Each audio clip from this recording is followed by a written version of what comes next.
Como vencer as tentações sexuais?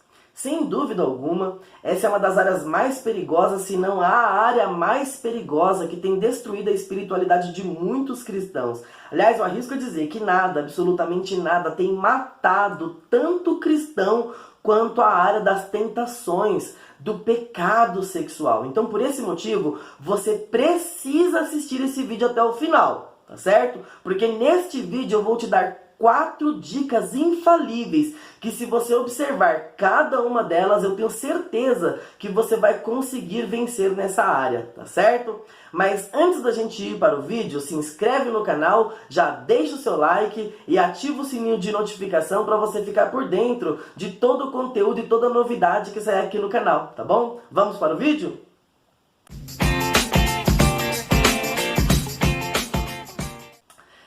Em primeiro lugar, eu quero deixar aqui 3 motivos. Antes da gente falar sobre as 4 dicas, eu quero falar 3 motivos pelos quais você precisa tomar consciência da necessidade, da urgência dessa batalha.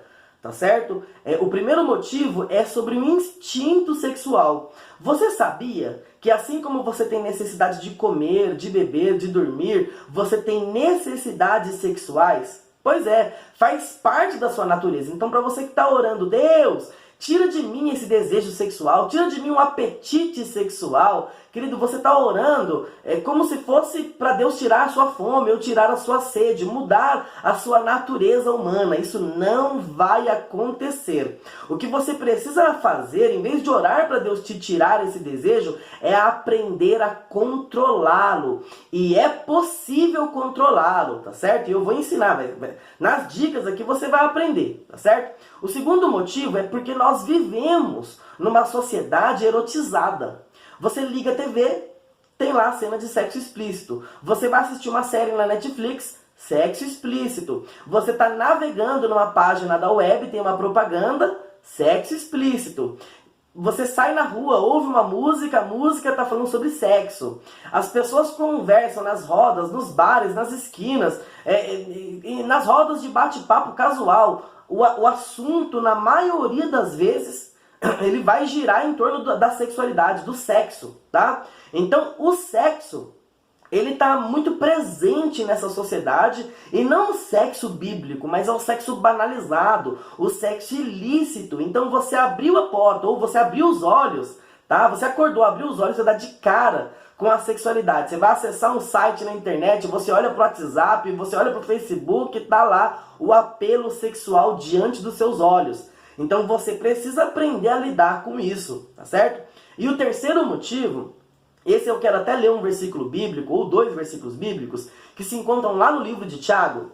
Abre lá, Tiago capítulo 1, versículo 13, diz assim: ninguém sendo tentado, diga, de Deus sou tentado, porque Deus não pode ser tentado pelo mal, e a ninguém tenta, mas cada um, quando é tentado, é atraído e engodado pela sua própria concupiscência, ou desejo desordenado.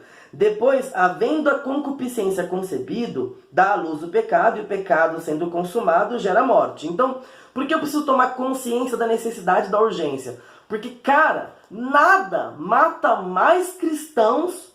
Aliás, é o serial killer dos cristãos, tá? É o pecado sexual.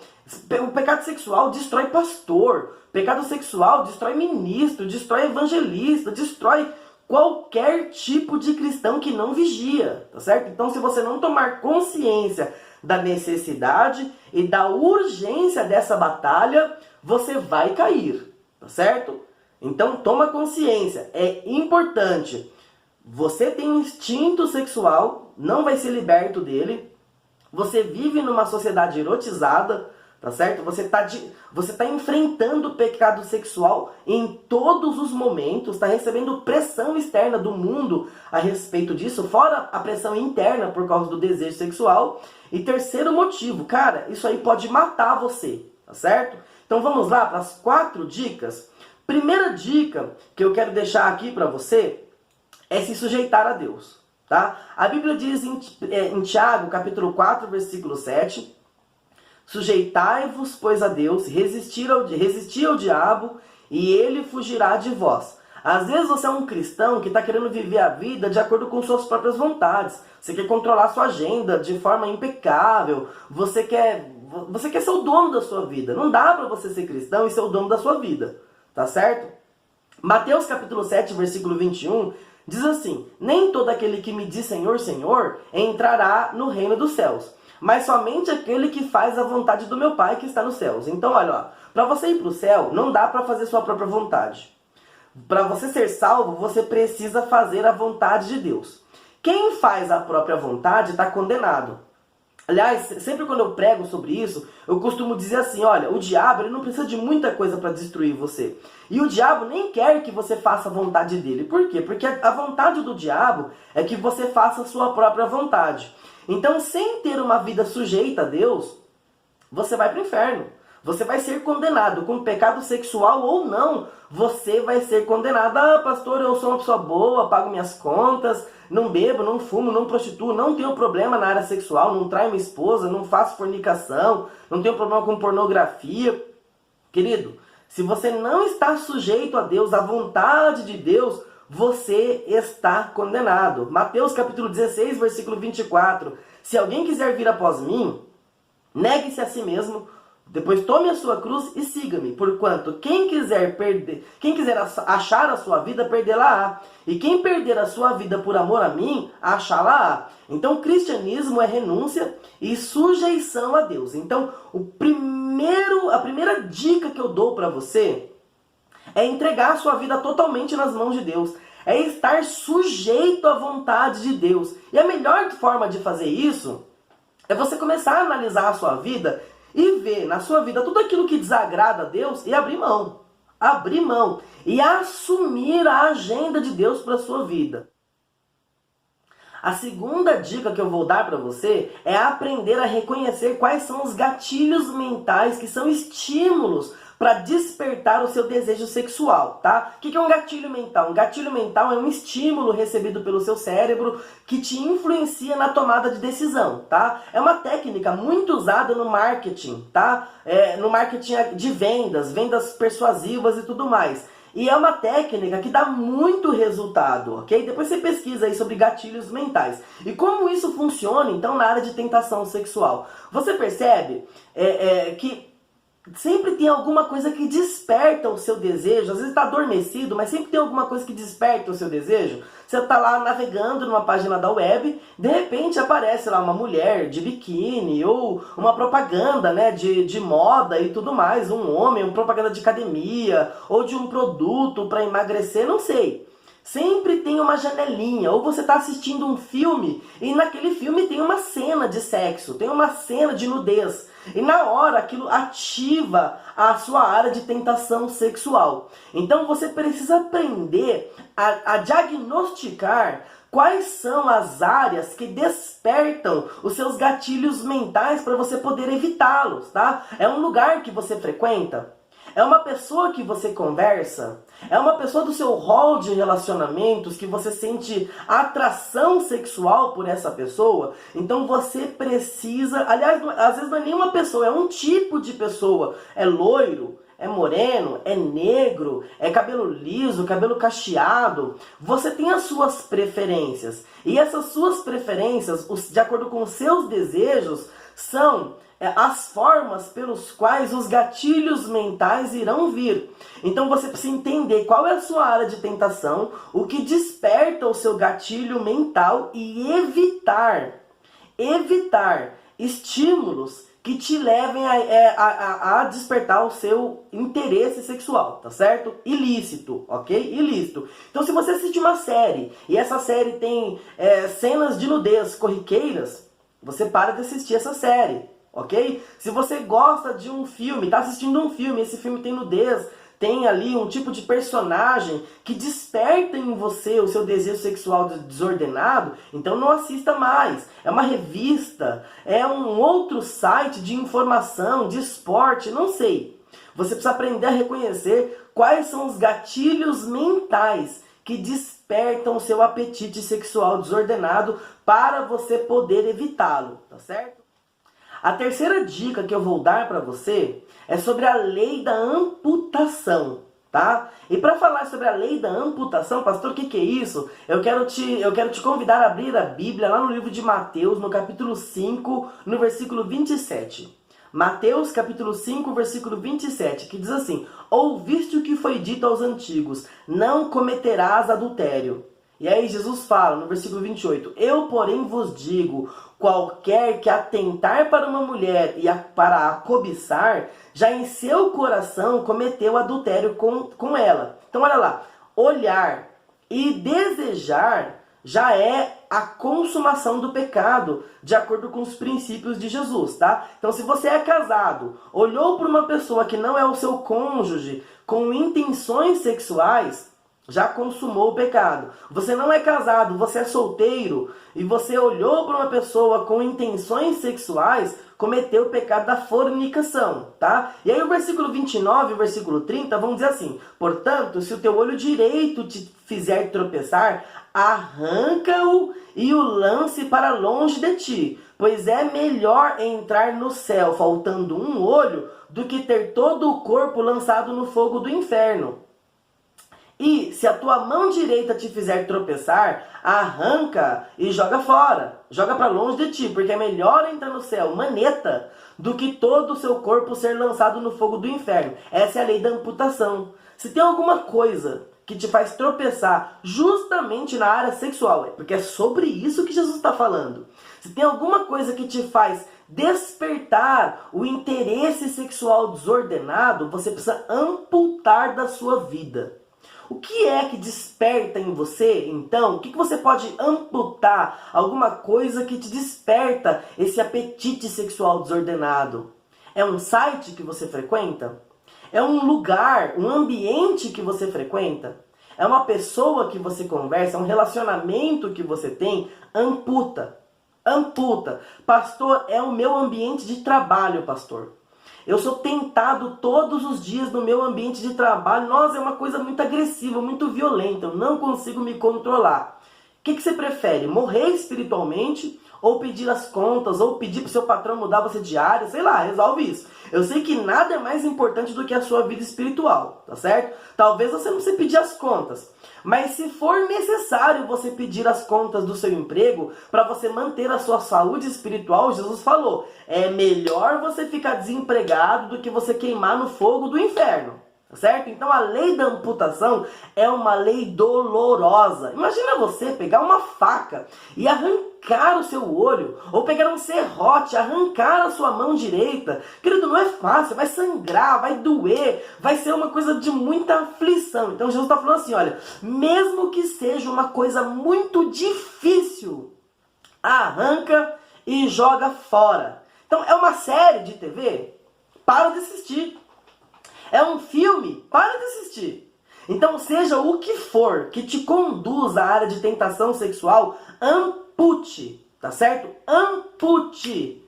Se é o seu namoro, você namora com uma pessoa e você cai com essa pessoa, você não consegue se controlar. É uma menina, é um menino, sensual, não sei. Você, envolvido com essa pessoa, você comete um pecado sexual sempre. Querido, termina o namoro. Termina o relacionamento, porque é melhor você ficar sem o relacionamento do que você ser queimado no fogo do inferno por toda a eternidade. Então, ir para o inferno é uma coisa muito grave, a medida precisa ser muito séria. Por isso, então, a terceira dica é a lei da amputação. Ampute.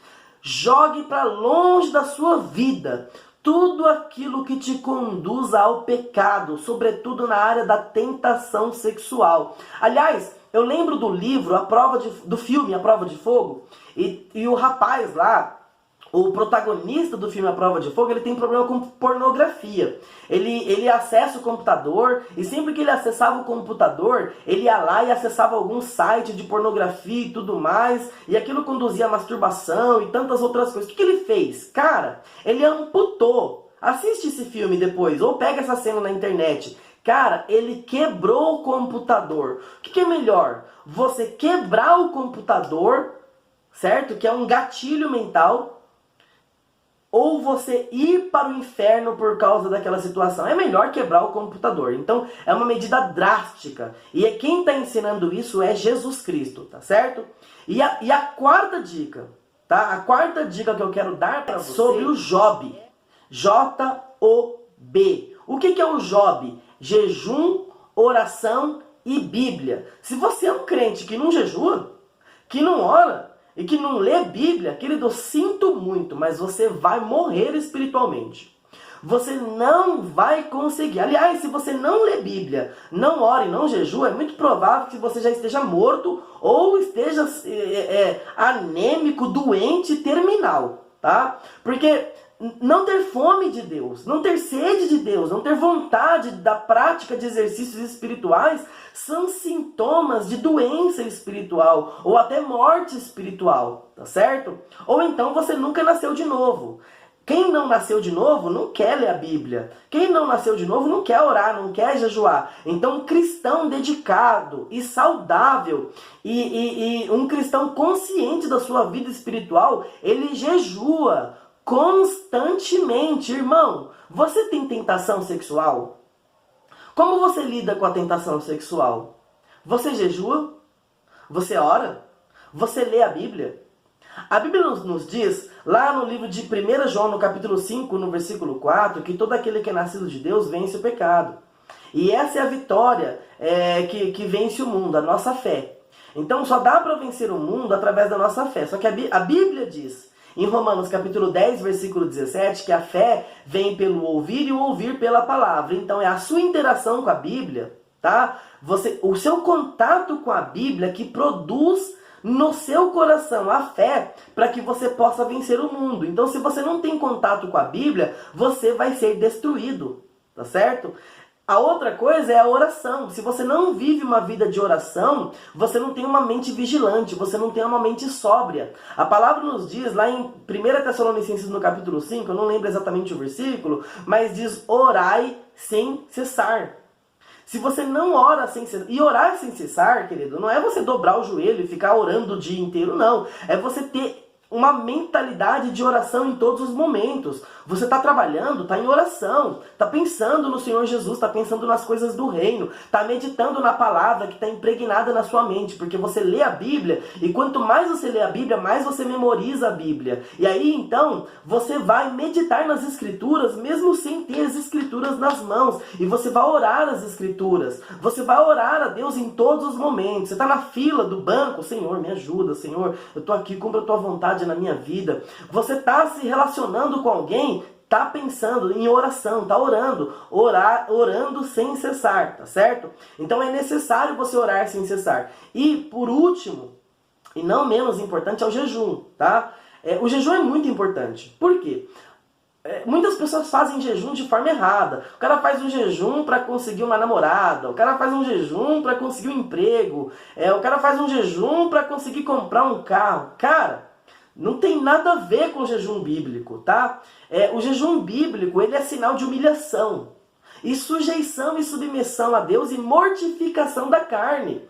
Quando você vai ver o jejum na Bíblia, se você for buscar no Antigo Testamento ou no Novo Testamento, você vai ver o jejum utilizado como forma de devoção e de humilhação a Deus. Alguém que se considera em pecado, que se enxerga em pecado, ele vai entrar em jejum para pedir perdão a Deus, para se humilhar. Então ele vai mortificar os instintos básicos da fome e da sede como um sinal de submissão a Deus, tá? No Novo Testamento, tem uma hora que Jesus fala assim, lá no livro de Mateus, capítulo 17, versículo 21, Jesus fala assim, mas essa casta de demônios não sai a não ser com oração e jejum. Você lembra desse texto? Por que Jesus disse isso? Porque é o seguinte, querido, para que serve o jejum?